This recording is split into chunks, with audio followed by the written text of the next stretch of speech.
For example ఒక murder చేసిన కేసే ఉండొచ్చు. మర్డర్ చేసిన వ్యక్తి మా దగ్గరికి మా టేబుల్ మీద కత్తి పెట్టి, మేడం నేను మర్డర్ చేసేసాను, మీరు బెయిల్ తెచ్చియండి అంటారు కదా. అంటే నువ్వు మర్డర్ చేసావు నేను తీసుకోను అని అననండి. నేను తీసుకోను అంటే ఇంకొకళ్ళు తీసుకుంటారు. ఎవరొకళ్ళైతే తీసుకోవాలి. నేను ఇక్కడ ఒకటి ఈ ఇంటర్వ్యూలోని నేను న్యాయవాది అని మాట్లాడేటప్పుడు నేను అని మాట్లాడలేదు. న్యాయవాదులు ఒక నేను ఇందాక చెప్పాను అది మా కుటుంబం అని చెప్పి, కుటుంబం తరఫున మాట్లాడుతున్నట్టుగా ఏ ఒక్క న్యాయవాది అన్న తీసుకోవచ్చు. మాకు కావాల్సింది అక్కడ ఫ్యాక్చువల్ ఇన్ఫర్మేషన్లోని ఫ్యాక్చువల్ ఇన్ఫర్మేషన్ అతను మర్డర్ చేశాడు, దాన్ని మేము అడ్మిట్ చెయ్యము. మర్డర్ చేశామా చేయలేదా అన్నది మేము మాట్లాడము. మాకు కావాల్సింది ఒక బెయిల్ తీసుకొచ్చేటప్పుడు కానివ్వండి, ఒక హైకోర్టులో ఒక క్వాష్ వేసినప్పుడు కానివ్వండి, whether that FIR or charge sheet, ఆ ఎఫ్ఐఆర్ కానివ్వండి ఆ ఛార్జ్ షీట్ కానివ్వండి within the parameters of law, అంటే దానికి సంబంధించినటువంటి సెక్షన్లోని నమోదు చేయబడిందా లేదా, నమోదు చేసేటటువంటి ఆ ప్రక్రియలోని ఫాలో అవ్వాల్సినటువంటి ప్రొసీజర్ ఫాలో అయ్యారా లేదా అన్నది మాత్రమే మేము కానివ్వండి న్యాయ వ్యవస్థ కానివ్వండి చూస్తుంది. సో అలా జరగని పక్షంలోని తప్పకుండా బెయిల్ మా ఫేవర్లో వస్తుంది. We know it. ఎందుకంటే క్లయింట్ వచ్చి చెప్తారు నేను మర్డర్ చేశాను మేడం, యాక్చువల్ నేను చాలా మంచోడిని, నన్ను ఆ మర్డర్ చేసేటట్టుగా నన్ను చేశారు, ప్రోత్సహించారు, సో నేను అందువల్ల నేను చేయవలసి వచ్చింది, నేను నిజం చెప్పాలంటే నేను చేయాలనేటువంటి ఇంటెన్షన్ నాకు లేదండి అని అంటారు.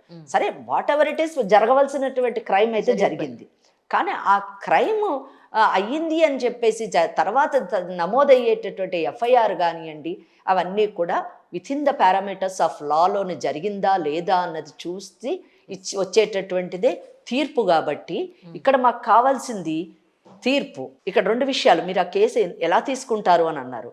న్యాయవాది వృత్తి చేపట్టిన తర్వాత ఆ వృత్తి ధర్మంగా మేము తీసుకోవాల్సిందే. మా దగ్గరకు వచ్చినటువంటి కక్షిదారుడికి న్యాయం చేయవలసినటువంటి బాధ్యత మా వృత్తి ధర్మ ప్రకారం మేము ఎప్పుడైతే ఎన్రోల్ అవుతామో ఆ యొక్క ప్రామిస్ మేము చేస్తాం. కాబట్టి మేము తీసుకోవాల్సిందే, తీసుకుంటాం. ఒకటి అంటే ఇట్ ఈస్ నాట్ మ్యాండేటరీ, తీసుకోవచ్చు తీసుకోకపోవచ్చు, తీసుకుంటాం.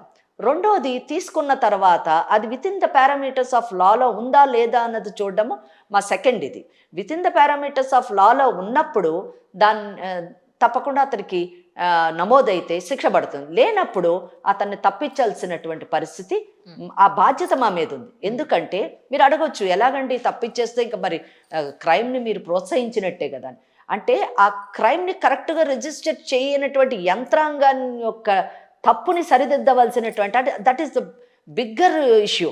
అంటే ఒక వ్యక్తిని కాపాడడం కంటే ఒక యంత్రాంగాన్ని సక్రమమైనటువంటి మార్గంలో పెట్టడం అన్నది, కరెక్ట్ చేయడం అన్నది చాలా బిగ్గర్ ఇష్యూ. కాబట్టి మనము దాన్ని చేయవలసినటువంటి బాధ్యత న్యాయవాద వృత్తిలో ఉంది. అందుకని చెప్పేసి న్యాయవాదులందరూ కూడా వారి దగ్గరికి వచ్చేటటువంటి ప్రతి కేసుని తీసుకుంటారు, దాన్ని న్యాయ ప్రక్రియలోని జరిగేటట్టుగా తమ వంతు పాత్రని పోషిస్తుంటారు. ఇక్కడ అంటే మీరు అడిగిన క్వశ్చన్లో ఏంటంటే న్యాయము అన్యాయము ఈ రెండే మా సబ్జెక్ట్. కానీ మీరు అడిగింది ఏంటంటే మేడం అందులో ధర్మం లేదు కదా అని అడగాలి మీరు. ఎస్, కానీ బట్ ధర్మం ఈజ్ డిఫరెంట్ ఫ్రమ్ న్యాయం. ఇప్పుడు మీరు నాకు ఒక 1000 రూపాయలు అప్పిచ్చారు, నా బాధ్యత, నా ధర్మం నేను మీకు తిరిగి ఇవ్వాలి. ఎప్పుడు మటుకు ఇవ్వాలి? 3 సంవత్సరాల లోపల మీకు ఇవ్వాలి. 3 సంవత్సరాల లోపల నేను మీకు ఆ 1000 రూపాయలు తిరిగి అయినప్పుడు మీరు వెంటనే నాకు ఒక లీగల్ నోటీస్ ఇచ్చి వెంటనే మీరు recovery of this said amount అని ఒక సూట్ వేయాలి. అప్పుడు మీరు న్యాయ జ్యూరిస్డిక్షన్లోకి వచ్చేస్తారు. అంటే ధర్మం నుంచి మీరు న్యాయంలోకి వచ్చేసారు. కానీ 3 సంవత్సరాలు లేదా 4 ఏళ్ల తర్వాత ఏంటి వెంకటేశ్వరి గారు మీరు ఇంకా నా 1000 రూపాయలు ఇవ్వలేదు, నేను ఇప్పుడే పోలీస్ స్టేషన్కి వెళ్ళి మీ మీద చీటింగ్ చేశారు, నన్ను ఎఫ్ఐఆర్ రిజిస్టర్ చేస్తాను, లేదా నేను ఒక సివిల్ కోర్టుకి వెళ్ళేసి రికవరీ ఆఫ్ అమౌంట్ అని కేసు వేసుకుంటానంటే మీరు వేసుకోండి మేడం అంటాను నేను. నాకు బాగా తెలుసు మీరు కేసు గెలవరని చెప్పేసి. మీరు వెంటనే వెళతారు, 3 ఏళ్ళు తిరుగుతారు, ఆ తర్వాత మీ కేసు కొట్టేస్తారు. ఎందుకు కొట్టేస్తారు? జస్ట్ బికాజ్ మీరు లిమిటేషన్ దాటింది. లిమిటేషన్ మీరు 3 ఏళ్లలోని వేస్తే మీకు న్యాయం జరుగుతుంది. 30 ఏళ్ల తర్వాత కూడా మీకు 3000 తిరిగి వస్తే మీకు ధర్మం జరిగింది. అమ్మా ఎప్పుడు 30 ఏళ్ళు దట్ ఈస్ ద డిఫరెన్స్. 30 ఏళ్ళు కావచ్చు, 4 ఏళ్ళు, అదే 5 ఏళ్ళు, bottom. What ever is. అంటే 3 ఏళ్ళు దాటిన తర్వాత కూడా మీ 1000 రూపాయలు నేను మీకు ఇచ్చేస్తే నేను ధర్మపదంలో నడిచేటటువంటి ఒక పౌరురాల్ని. రైట్. 3 ఏళ్ల లోపల మీరు నా దగ్గర నుంచి రికవర్ చేసుకుంటే మీకు న్యాయం జరిగినట్టు. That is the difference. అంటే అది న్యాయానికి ధర్మానికి ఉన్నటువంటి ఇది. సో మా బాధ్యత న్యాయ పరిధిలో ఉన్నదా లేదా అన్నది చూడడమే మా బాధ్యత. ధర్మం అన్నది అది మా వ్యక్తిగతం. సో ఆ వ్యక్తిగతమైనటువంటి విషయం మీరు అన్నట్టుగా ఆ ధర్మపదంలోనే ఉండాలి అని నమ్మి వెళ్ళేటటువంటి న్యాయవాదులు ఎవరైనా ఉండి కేసు తీసుకోకపోతే అది వాళ్ళ ఒక పర్సనల్ అంటే వ్యక్తిగతమైనటువంటి గొప్పతనం, వారికి నమస్కరించాలి. కానీ అదే కేసుని ఇంకొక న్యాయవాది తీసుకొని గెలిపించి ఇచ్చేటటువంటి అవకాశం ఉంది, బికాస్ లీగల్ పరివిలో ఉన్నందుకు. మీరు 33 సంవత్సరాలుగా న్యాయవాదిగా మీరు చేస్తూ ఉన్నారు. 11 ఏళ్ళు కింద 3 పార్ట్స్గా సెగ్రిగేట్ చేస్తే మీ 33 ఏళ్ళ ఎక్స్పీరియన్స్ని ఫస్ట్ 11 ఇయర్స్లో మీరు ఎలాంటి కేసులు చూశారు ఎక్కువగా, తర్వాత 11 ఇయర్స్లో ఎలాంటి కేసులు చూశారు, ఇప్పుడు గత 11 సంవత్సరాలుగా ఎలాంటి కేసులు ఎక్కువగా మీరు చూస్తున్నారంటే ఏం చెప్తారు? చాలా మంచి ప్రశ్న. దీనికి చాలా పెద్ద ఆన్సర్ చెప్పాలి. నేను February 6th, 1992లో ఎన్రోల్ అయ్యానండి. అప్పుడు అంటే చట్టం ఎప్పుడు ఒకేలాగా ఉంటుంది. చట్టం 33 ఏళ్ళు కానివ్వండి, 300 ఏళ్ళు కానివ్వండి, చట్టం ఒకటే ఇదిలో వెళ్తుంది. అది ఈ మధ్యన కొన్ని యాక్ట్స్ అయితే మార్చారు, ఇండియన్ పీనల్ కోడ్ అవన్నీ కూడా. ఓకే, ఏది మారినా కానీ క్రైమ్ అవే క్రైమ్, శిక్షలు ఆ మార్పులు, చిన్న చిన్న మార్పులు ఉంటాయి. అయితే ఒక న్యాయ వ్యవస్థలో మాత్రము కొంచెం ఫస్ట్ 11 ఇయర్స్ మనం తీసుకుంటే, నేను చెప్పాను కదా 92లో ఎన్రోల్ అయ్యాను.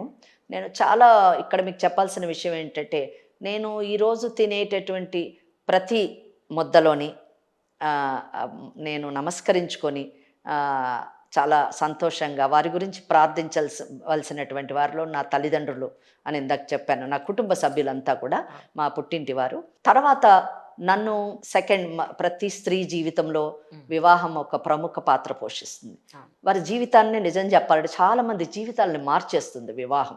నిజము అదేంటో మరి మహిళల జీవితాల్లోనే ఇప్పుడు అంటే మీరు 33 ఏళ్ళు అన్నారు కదా, ఇప్పుడు మహిళలే కదా మగవాళ్ళ జీవితాల్లో కూడా వివాహం అన్నది చాలా పెనుమార్పులు తీసుకొస్తుంది. ఆ డిఫరెన్స్ నేను చెప్పాలి నిజం చెప్పాలంటే. సో నా జీవితంలోని వివాహం ఒక మంచి మలుపునే తిప్పిందని చెప్పొచ్చు. ఓకే, ప్రతి ఒక్కరి జీవితంలోని ఒడిదుడుకులు ఉంటాయి. ఆ ఒడిదుడుకులు అంత అధిగమించలేనటువంటి ఒడిదుడుకులు కాదు. ఎందుకంటే నాకేమో రాసి రంపాన్ని పెట్టేటటువంటి అత్తమామలు, ఆడపడుచులు అటువంటి పరిస్థితి ఏమీ లేదు. మంచి అత్తగారు, మామగారు, అన్నిటికంటే ముఖ్యంగా న్యాయవాద వృత్తిలో ఉన్న నన్ను ప్రోత్సహించేటటువంటి వారు భర్త కూడా. ఎందుకంటే రాత్రి 12, 1 గంట అవుతుందండి నేను ఆఫీస్ నుంచి వెళ్ళడానికి. మరి నిజం చెప్పాలంటే నన్ను హింసించాలంటే 12 వాటికి ఏం చేస్తున్నావు అని అత్తగారు అనొచ్చు, లేదా భర్త.